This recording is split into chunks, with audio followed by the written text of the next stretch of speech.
गरीब दर्जी भाभी की 3 नंद की न्यू ईयर ड्रेस। इधर माधुरी सिलाई की मशीन पर कपड़े सिल रही होती है तो तभी उसकी तीनों ननद गीता, निधि और कावेरी तीनों बहनें कॉलेज से घर आती हैं। तीनों का चेहरा लटका हुआ होता है। अरे क्या बात है, तुम तीनों ने अपने चेहरे लटका क्यों रखे हैं?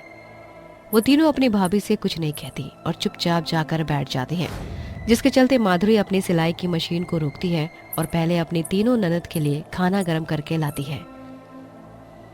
ये लो, मैंने तुम्हारे लिए खिचड़ी बनाई थी, जल्दी से खा लो, तुम्हें बहुत जोरों से भूख लगी होगी। माधुरी के कहने पर उसकी तीनों ननद खाना भी नहीं खाती, जिसके चलते वो दोबारा उनसे पूछती है, आखिर क्या बात है, तुम मुझसे बात क्यों नहीं कर रही हो? बताओ जरा, क्या हुआ है? वो दरअसल बात यह है भाभी, आज कॉलेज में क्या? बोलते बोलते चुपकी हो गई, जल्दी से बताओ। आज कॉलेज में सभी अमीर बच्चों ने हमारी बहुत बेइज्जती की भाभी।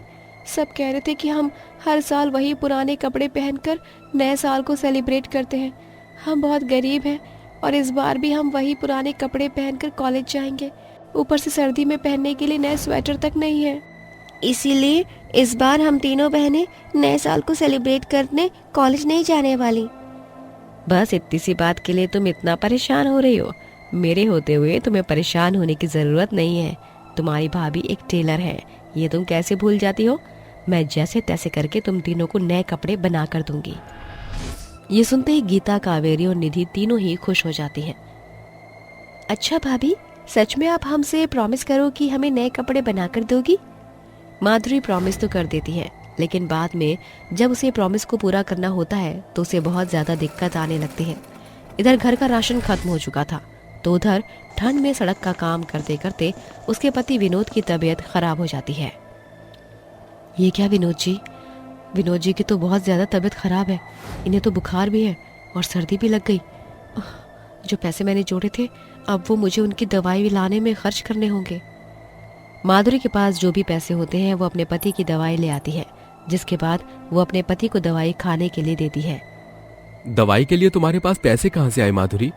आपकी तीनों बहनों को नए साल पर कपड़े दिलाने के लिए पैसे जोड़े थे। खैर कोई बात नहीं, अभी कुछ दिन बाकी है, मैं और मेहनत करूंगी और पैसे जोड़ूंगी।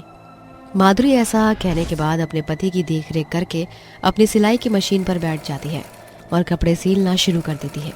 लेकिन न्यू ईयर के आते आते वो इतने पैसे जोड़ नहीं पाती, जिसके चलते वो अपनी तीनों ननद के लिए कपड़े खरीद सके। वहीं दूसरी तरफ ठंड की वजह से उसकी तबीयत भी खराब हो जाती है।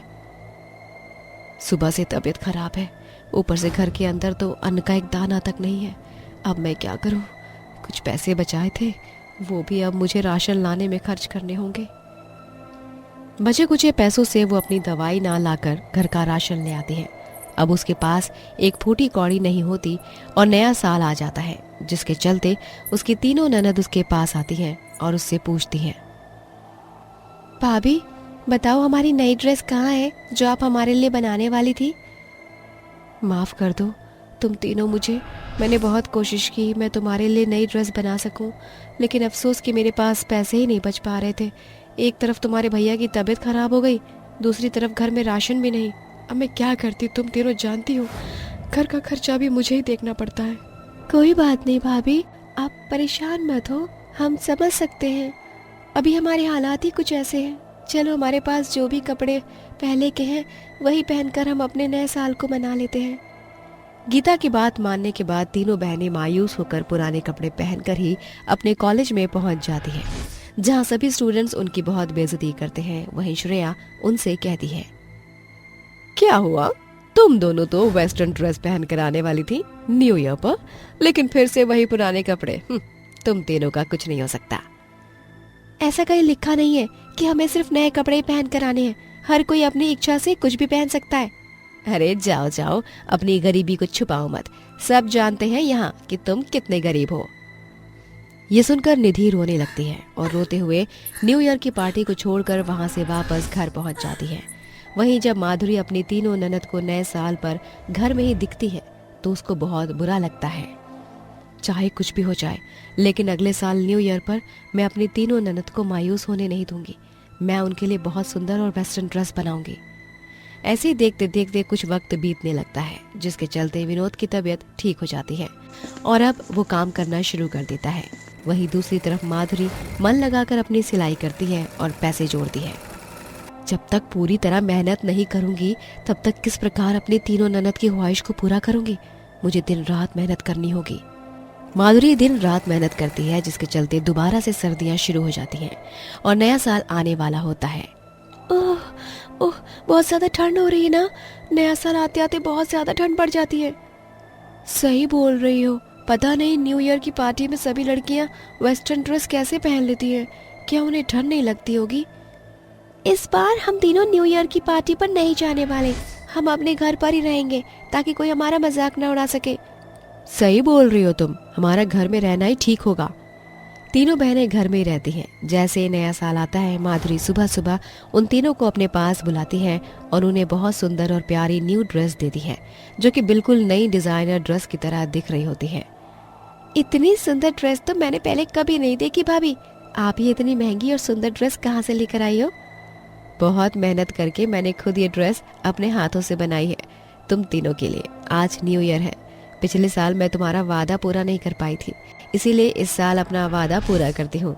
नया साल तुम्हें मुबारक हो। जाओ अपने कॉलेज में फंक्शन को अटेंड करो। तीनों ननद बहुत खुश होती हैं और अपनी भाभी के हाथों की बनाई हुई ड्रेस को पहनकर कॉलेज में पहुंच जाती हैं, जहां सबसे पहले वो तीनों कॉलेज में रैंप वॉक करती हैं।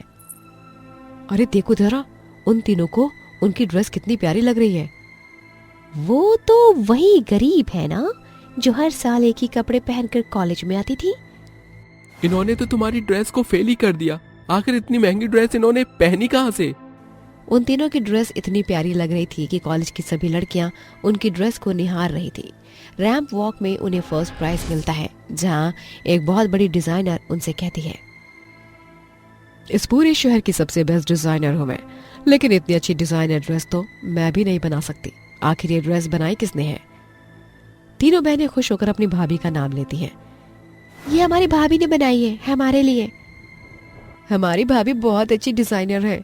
बहुत मेहनत से उन्होंने हमारे लिए ये डिजाइनर ड्रेस बनाई है। अगर ऐसी बात है तो ठीक है, मैं तुम्हारी भाभी को अपनी कंपनी में हायर करती हूँ। ये ज्वाइनिंग लेटर उन्हें जरूर देना। अपना नया साल इतना अच्छा जाते हुए देख वो तीनों बहुत खुश होती हैं और घर आते ही अपनी भाभी को गले से लगा लेती है, जिसके बाद वो ऑफर लेटर अपनी भाभी को देती है। भाभी, आपकी तो लॉटरी लग गई। आपने जितनी मेहनत से ड्रेस बनाई है, उसी के चलते आपको एक बहुत बड़ी डिजाइनर कंपनी का ज्वाइनिंग लेटर आया है।